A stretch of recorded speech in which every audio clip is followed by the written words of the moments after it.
দ্বিতীয় বিশ্বযুদ্ধের পর পশ্চিমা রাষ্ট্রতন্ত্র, বিশেষ করে আমেরিকা, ধর্মনিরপেক্ষতার নামে ফান্ডামেন্টালিজম শব্দটাকে ধীরে ধীরে নিজেদের ধর্মের মধ্যে একটা সাংস্কৃতিক বিরোধ হিসেবে টিকায় রাখে। ধর্মের মধ্যে আছে না না না ফেরকার দ্বন্দ্ব আছে না, সেই রকম মানে খ্রিস্টান মৌলবাদ, যা থেকে মৌলবাদ শব্দটার উৎপত্তি, তাকে নিজ ধর্মের ভেতরকার বিষয় কইরা রাখে।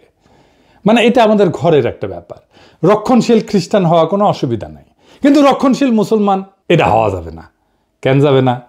এর পরে আসতেছি।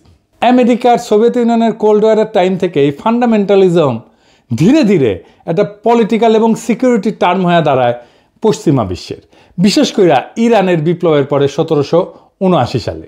ওই সময় থেকে পশ্চিমা মিডিয়া এবং একাডেমিয়া ইসলামকে কেন্দ্র কইরা ইসলামিক ফান্ডামেন্টালিজম শব্দটা ছড়াইতে শুরু করে। এখন প্রশ্ন হইতে পারে যে কেন ইসলামকে টার্গেট করা হইল?